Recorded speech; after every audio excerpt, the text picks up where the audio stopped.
Chers téléspectateurs, bonjour, bienvenue à une nouvelle édition de CLC Club Littérature Chrétienne, votre rendez-vous 2 fois par mois, donc bimensuel autour de la littérature chrétienne.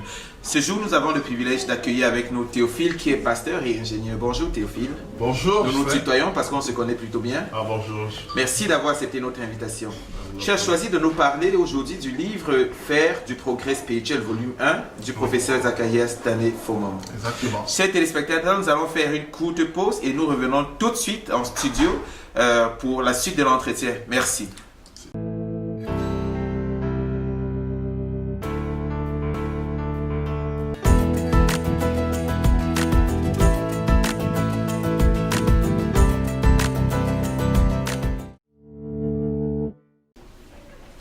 Bienvenue à nouveau parmi nous pour un examen, voilà, un résumé du livre Fait du progrès spirituel, volume 1, un témoignage du pasteur ingénieur Théophile Tiencho. Rebonsoir.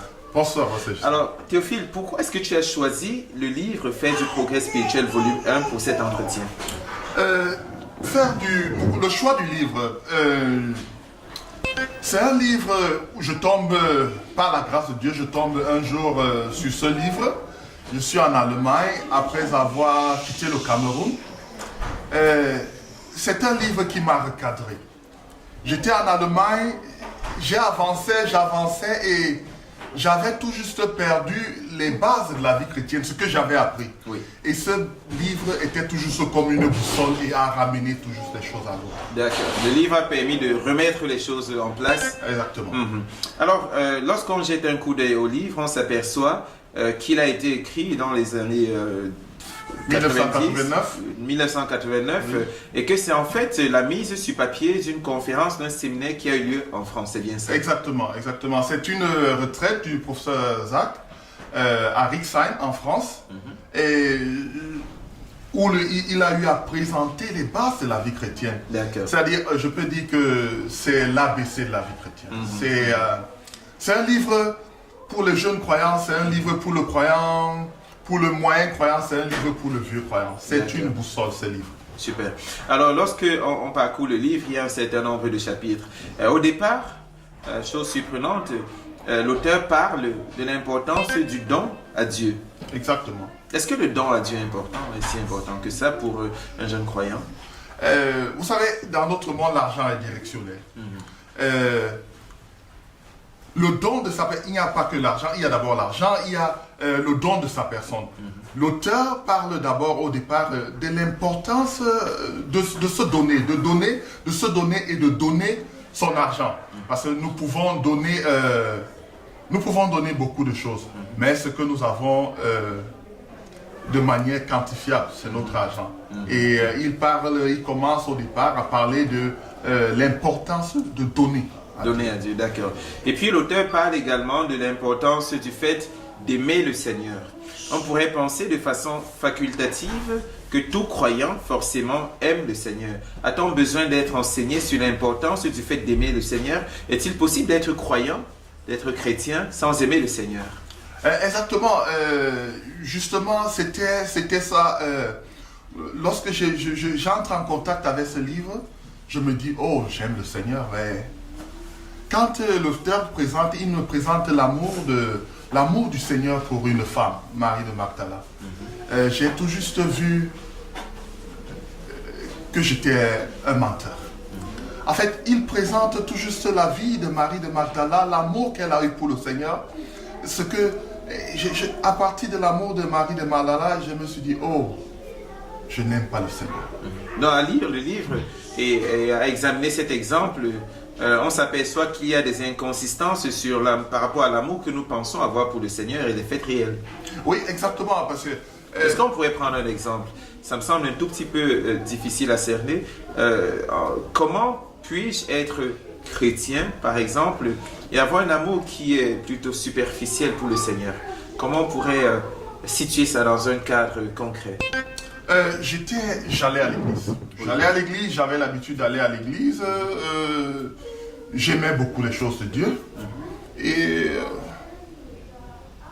ce livre, j'aimais beaucoup les choses quand on me parlait par exemple de lire par exemple la Bible, bon de temps en temps je la lisais, quand on me parlait de la prière, de temps en temps je priais. Non, mais l'auteur, à travers ce livre m'a tout juste démontré que l'amour du Seigneur, l'amour pour le Seigneur passe par une consistance dans la lecture de la parole de Dieu, dans la méditation de la parole de Dieu. Et c'est tout cela qui m'a montré tout juste mon inconsistance dans mon amour pour le Seigneur. Je manque donc de consistance dans mon amour pour le Seigneur si je dis que je l'aime, mais je ne prends pas plaisir, par exemple, à lire sa parole, qui est, comme on le répète souvent, une lettre d'amour qu'il nous écrit. Je ne prends pas plaisir à passer du temps dans sa présence. Exactement. Donc c'était justement, comme je dis, c'était un passage en Allemagne où j'avais tout juste perdu l'envie de lire la parole de Dieu. J'avais perdu l'envie de méditer la parole de Dieu. Tout était devenu flou. Oui, oui. Mais j'étais allé à l'église et je me disais tout va bien. Mais à partir de ce livre, oh, il a ouvert mes yeux et je me suis rendu, oh, je n'aime pas le Seigneur. D'accord. L'auteur parle également, merci, l'auteur parle de l'importance d'avoir un but. Exactement. C'est quoi avoir un but moteur pour un chrétien? Nous savons que nous vivons, on vit pour le Seigneur, mais qu'est-ce que ça signifie d'avoir un but? Y a-t-il des exemples dans la Bible des personnes qui avaient un but? Pourquoi il est important pour moi, chrétien, d'avoir un but? Dans la vie chrétienne, le Seigneur, quand le Seigneur sauve quelqu'un, il ne sauve pas la personne pour rien. Le Seigneur sauve chaque être humain pour un but. C'est-à-dire, Ghislain, quand nous venons au monde, le Seigneur a un plan pour chacun. Et l'importance de découvrir cet appel, en fait, nous fait tout juste vivre, nous donne tout juste la raison de vivre pour laquelle le Seigneur nous a donné le salut. C'est vrai que lorsque nous lisons la Bible, le Nouveau Testament, et Paul dit qu'il se doit, voilà, aux Juifs, aux Grecs, aux païens, aux non-croyants, qu'il leur doit sa vie, il considère que c'est une dette pour lui de leur apporter l'Évangile, c'est un but pour lui. Mais nous, on va dire au XXIe siècle, est-ce que je peux avoir un but qui m'est propre, ou alors est-ce que c'est quelque chose qui était de l'autre temps? Non, aujourd'hui encore, il est important d'avoir un but. D'accord. Si je vais à l'église, c'est pas... c'est pas suffisant.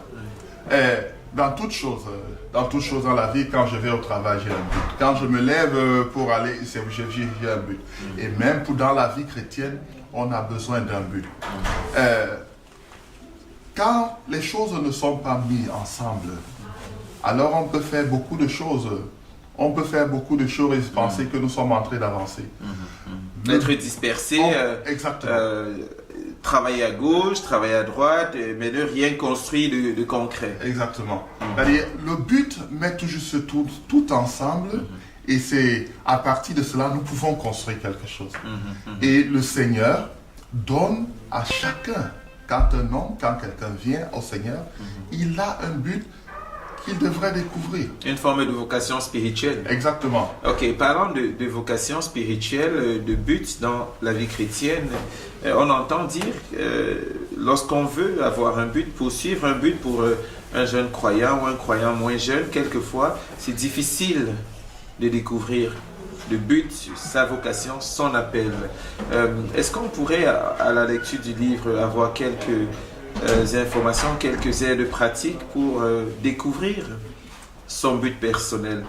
D'aucuns disent, bon, je sais que le Seigneur m'appelle à le servir, mais où est-ce que je dois le servir? Comment je dois le servir? Comment est-ce que je peux parvenir à trouver? Comment je peux me faire aider pour découvrir le but de ma vie, ma vocation, mon appel? C'est pour ça que ce livre tombe à point. Oui. À partir de ce livre, nous voyons, nous apprenons à connaître le Seigneur.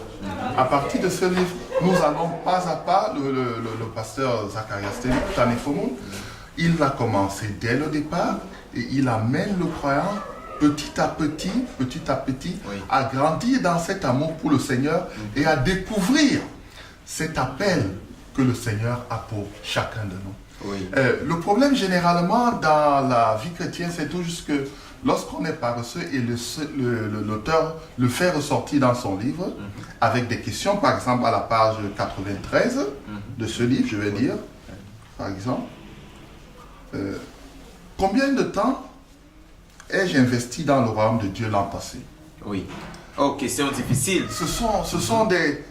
Il y a plusieurs questions que l'auteur pose et quand quelqu'un prend le temps pour répondre pas à pas à ces questions et qu'il y travaille, il ne manquera pas de découvrir le but, l'appel de Dieu pour sa vie. Ah, c'est alors véritablement un manuel très pratique. C'est un manuel pratique. Moi, je l'intitulerais la vie chrétienne pratique. D'accord, d'accord. Super, mais il parle aussi, on ne va pas pouvoir aborder tous les chapitres, mais il y a un chapitre où il parle des rencontres dynamiques quotidiennes avec Dieu. Exactement. Disons que c'est important pour faire du progrès spirituel d'avoir des rencontres dynamiques quotidiennes avec Dieu. C'est quoi des rencontres dynamiques quotidiennes avec Dieu? Une expression qui sonne complexe. Oui, les rencontres dynamiques quotidiennes avec Dieu, comme le nom le dit, ce sont des rencontres avec Dieu. Oui. Et dynamique, Ouais. ça veut dire Avec des interactions. avec des interactions avec Dieu. Je parle avec Dieu, Dieu me répond.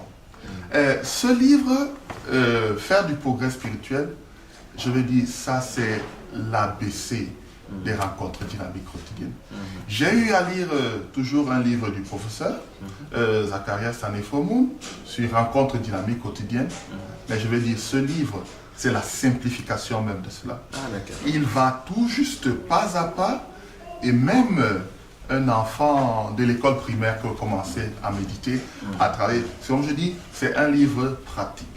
Et à partir de cela, nous pouvons, à partir de cela, entrer même dans l'art même. Comment rencontrer Dieu?